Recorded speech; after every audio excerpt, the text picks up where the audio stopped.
I've always liked walking in the park near my apartment. In autumn, it's especially quiet. Damp paths, dim streetlights, the smell of wet leaves and soil. I usually went there to clear my head after work. One evening, almost dark, I noticed something shiny in the grass. It was a small black flash drive. No label, no keychain. I looked around. No one. I figured someone must have dropped it, so I slipped it into my pocket. At home, before going to bed, I plugged it into my laptop. The drive contained 28 video files, 001.mp4, 002.mp4, and so on. Curiosity got the better of me, so I opened the first one. It was about 5 minutes long. The camera was hidden in some bushes, pointed at the window of a house. Inside, a person moved around. No sound, no commentary, just silent footage. The next video was almost the same. A different house, a slightly different angle, but the same idea. Someone filming through windows at night. In the sixth video, a man looked outside suddenly, as if he sensed something. The camera shook and dropped. The clip ended abruptly. I skipped ahead. Video 10 showed a playground during the day. The camera zoomed in on the faces of children and parents. A chill ran through me. I told myself I'd seen enough. I wanted to delete everything, but I hesitated. Curiosity won again. I clicked on the last file, 028.mp4. This one was filmed by the side of a road. For a while, nothing happened. Then, at around 3 minutes, a man appeared. He turned toward the camera slowly. His face was blank, almost lifeless. It felt like he was staring straight at me. I slammed the laptop shut and went to bed, trying to convince myself it was just some creepy prank. But later that night, I woke up to a notification sound. I'd forgotten to unplug the flash drive. On the screen was a new file, 029.mp4. I opened it. It was the same park, the same bench, the same streetlight. The camera was hidden behind the trees, and a minute later, I appeared in the frame. I picked up the flash drive, looked around, and walked away. The video ended with a faint rustling sound. My hands went cold. Someone had been there, filming me. I yanked the flash drive out and threw it into the trash. The next morning, I went to the police. The officer took my statement, but didn't seem to care much. A week passed. I tried to forget about it. But one evening, when I got home, I found an envelope in my mailbox. No return address. Inside was another flash drive. I didn't want to look, but I did. Only one file, 001.mp4. It showed my apartment building. Filmed from outside, from across the street. My window lights were on. Around the third minute, the camera zoomed in, right into my window. Inside, I could see myself, sitting at the laptop, watching. The file ended. I ran outside.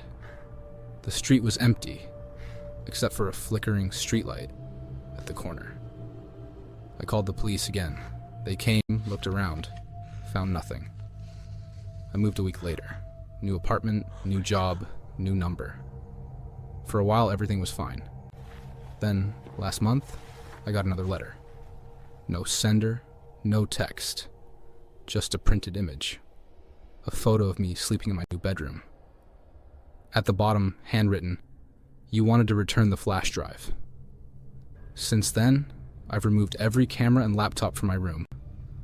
But sometimes, late at night, I wake up with the feeling that someone is standing by the window. And if I stay still enough, I can hear a faint click, like someone pressing record again.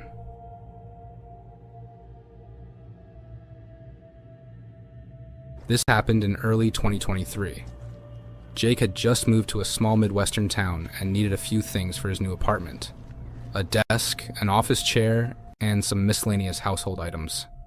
Craigslist seemed like the easiest way to find cheap stuff nearby, and he wasn't expecting anything unusual. He just wanted to get the essentials without spending too much. He found an ad. Computer desk and chair, almost new. Must pick up today? The price was suspiciously low, but Jake thought, whatever, it's worth a shot. The address was only 15 minutes away from his apartment. It seemed convenient. He sent a message. Hi, can I come by tonight? A few minutes later, a reply came. Yes, come by. I'll open the door. Don't be late. That evening when he arrived, the neighborhood looked almost abandoned.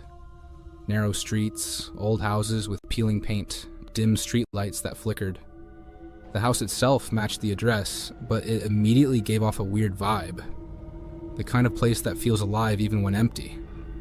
He parked a few houses down to get a better look. That's when he noticed the first red flag. The front door was slightly ajar. According to the message, someone was supposed to be there waiting. Jake got out of the car and walked slowly toward the door.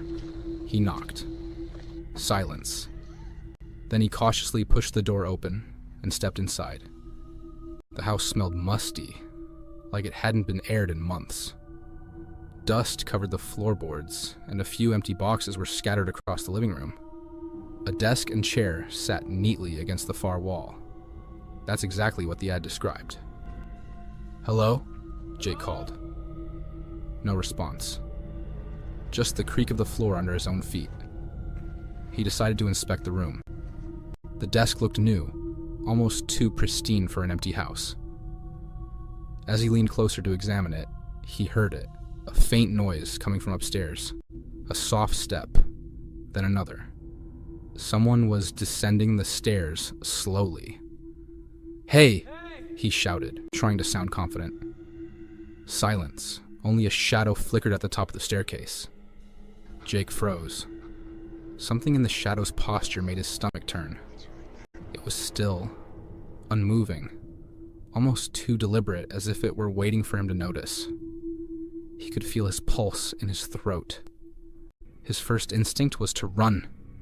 He turned to leave, but that's when his phone rang. The screen showed an unknown number, with an area code from his old apartment. Confused, he answered. Silence. Then, faintly, almost imperceptibly, "Don't leave." Jake's heart stopped. The whisper seemed to come from inside the house, not the phone. He dropped the phone onto the floor, but the voice continued. Then he noticed the door, the one he'd clearly closed behind him, was now slightly wider open. He grabbed the chair from the living room, holding it like a shield. Every instinct screamed at him to leave, but curiosity and fear rooted him in place. He crept toward the staircase. The whisper came again, slightly louder this time, almost as if it were moving closer. Suddenly, a scraping sound echoed from the attic. Metal against wood, like someone dragging a heavy object. Jake froze, straining to hear, but the noise stopped after a few seconds. Complete silence returned. He realized he had made a huge mistake. This wasn't just a prank or coincidence. Someone was in the house, and he had no idea who or why. Panic set in. He ran back toward the stairs, then down to the door, yanking it open. It felt like something tried to resist him, but he forced it wide enough to escape. He bolted out onto the street, heart hammering, sweat mixing with the drizzle of rain that had begun outside. He got into his car and locked the doors. He sat there for several minutes, trying to calm down, staring at the house. Everything looked normal from the outside, but something about it felt off, almost like the house itself had been waiting for him. Later, he called the police and reported the incident. They found no signs of forced entry.